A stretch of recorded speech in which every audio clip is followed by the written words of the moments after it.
Né pour la lumière. La paracha Shemot raconte le début des Hébreux dans l'esclavage, l'intensification de l'oppression, le décret de mort sur les garçons, puis la naissance de Moïse, sauvé des eaux et élevé au cœur même de la maison de Pharaon. Devenu adulte, il voit l'injustice, fuit au désert, et c'est là que Dieu l'appelle dans le buisson ardent. Dieu lui révèle son nom, lui confie une mission impossible, et Moïse revient en Égypte. Mais au début, tout s'aggrave. Pharaon durcit, la souffrance augmente et le peuple crie. La paracha se termine sur une tension. L'obéissance a commencé et pourtant l'Égypte résiste plus fort. Shemot, c'est l'histoire de Dieu qui appelle un humain par son nom, non pas pour lui donner une religion, mais pour lui confier une mission. Et si on lit cette paracha comme pour nous, alors le texte devient comme une lettre personnelle. Tu n'es pas né par hasard. Tu as été préservé pour une raison. Et même si tu ne te rappelles pas précisément d'où tu viens, tu peux te rappeler pourquoi tu es là. Et comme le dit Yeshua, il appelle par leur nom. Jean 10, 3. Parce que l'Égypte, dans Shemot, ne représente pas seulement un pays, elle représente notre environnement personnel, ce système autour de nous, parfois même très proche, qui veut nous faire croire que la vie se résume à survivre, à porter des charges, à se taire, à s'habituer, à devenir comme tout le monde. L'Égypte, c'est la fausseté du monde, l'emprisonnement de la pensée, faire et suivre ce qu'on nous dit de faire. Depuis l'élite des pyramides politico-maçonnes, des degrés les plus élevés, se dissimule une hiérarchie luciférienne qui est missionnée de diriger les gens en les laissant endormis dans une vision de la vie très peu évolutive, dans une espèce d'esclavage semi-conscient. Mais l'Écriture nous rappelle, la lumière luit dans les ténèbres, et les ténèbres ne l'ont point reçue. Jean 1, 5. Autrement dit, même si l'environnement est lourd, la lumière n'est pas annulée. Elle insiste, elle demeure, elle essaie de percer le cœur des appelés de Dieu. Et c'est là que le texte devient puissant. Nous portons son nom, non pas comme une étiquette, mais comme une empreinte.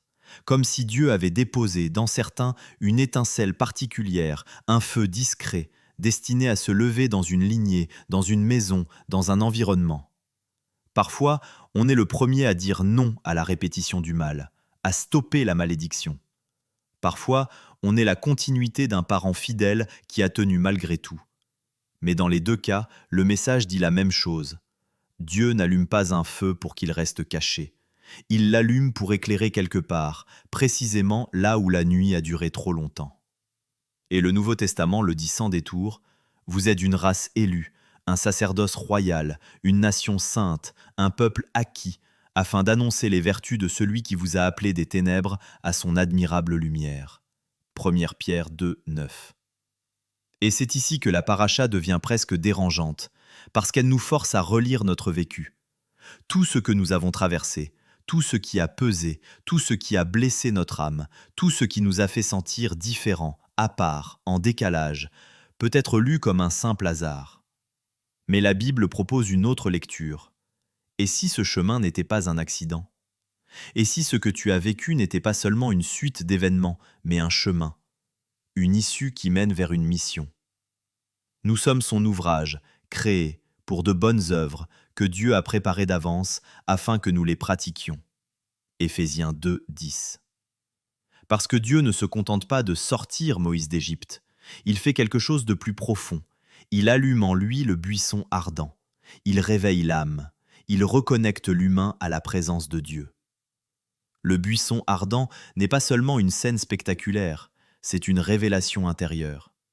C'est Dieu qui vient poser un feu en toi, un feu qui ne te détruit pas, un feu qui ne te consume pas, un feu qui te rend vivant. Et là, le Nouveau Testament dit quelque chose de très simple et très fort. Dieu a fait briller la lumière dans nos cœurs. 2 Corinthiens 4, 6. Ce feu-là, cette lumière-là, n'est pas une idée, c'est une visitation. Alors oui, on comprend aussi pourquoi parfois on ne se sent pas bien au milieu de certaines personnes, de certaines ambiances, de certains cercles. Ce n'est pas forcément de l'orgueil, ce n'est pas forcément un jugement, c'est parfois simplement une incompatibilité de nature. Quand la lumière s'allume, certaines ténèbres deviennent irrespirables. Et la paracha vient te rassurer. Ce décalage n'est pas une impression que tu ressens, c'est un signe. Pas un signe pour te rendre supérieur, un signe pour te rappeler. Tu n'es pas appelé à te fondre dans la foule, à leur ressembler, mais tu es appelé à éclairer. Et Yeshua le dit, je suis la lumière du monde. Celui qui me suit ne marchera pas dans les ténèbres, mais il aura la lumière de la vie.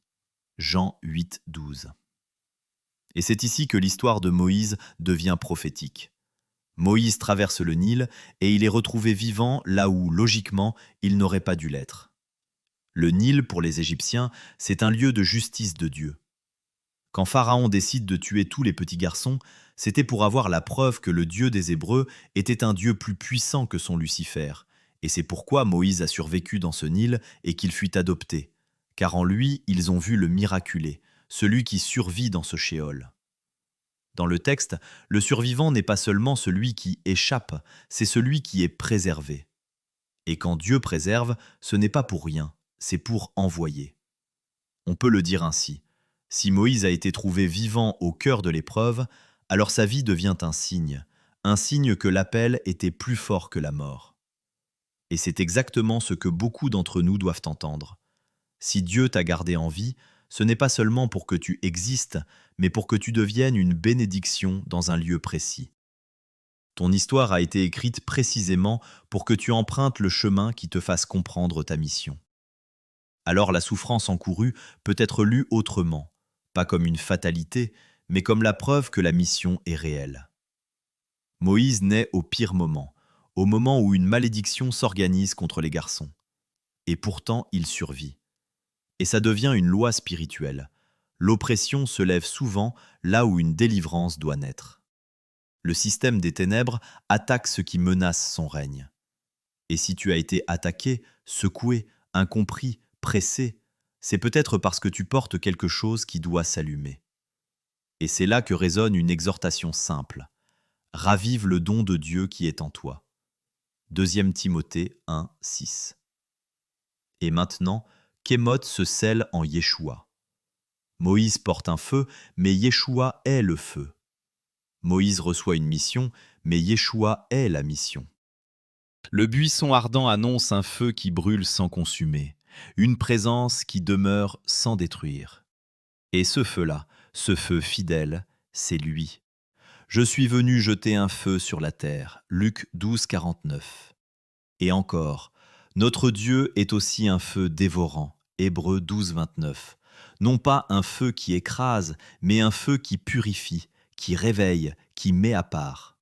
C'est pour cela que ce texte n'est pas seulement un récit, c'est un appel. Yeshua ne vient pas seulement informer, il vient allumer. Il vient réveiller des vocations endormies. Il vient faire de nous des buissons ardents à notre tour, des humains habités par un feu saint, capables d'éclairer sans détruire, capables d'aimer sans se consumer, capables de porter la lumière dans un environnement où la nuit a duré trop longtemps. Parce qu'une flamme allume une autre flamme, et un buisson ardent en réveille un autre.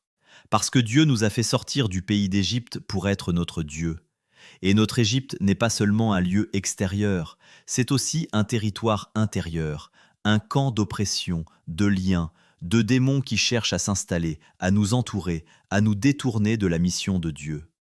Eux aussi ont une mission, éteindre la lumière, nous convaincre que nous ne sommes pas appelés, nous empêcher d'être une bénédiction là où Dieu nous a placés. Mais Dieu déclare « Je suis l'Éternel, votre Dieu, qui vous ai fait sortir du pays d'Égypte. » Et cette sortie s'accomplit pleinement en Yeshua, car il est celui qui libère réellement. Si donc le Fils vous affranchit, vous serez réellement libre. Jean 8, 36. Et c'est pour la liberté que le Messie nous a affranchis. Galates 5, 1. Cela veut dire une chose simple. Ceux qui nous asservissaient n'ont plus l'autorité sur nous. Ils peuvent résister, ils peuvent tenter d'intimider, mais ils n'ont plus le droit de nous voler l'appel. Car si Dieu nous fait sortir de cette Égypte, c'est pour nous détacher du monde afin que nous le servions, lui, par la reconnaissance de Yeshua, l'envoyé de Dieu, pour nous ressusciter du pays des morts en nous ramenant à la vie, celle qui offre la paix à l'âme éternellement, et c'est uniquement pour cela que nous sommes venus au monde. Nous sommes nés pour la lumière. Shabbat Shalom.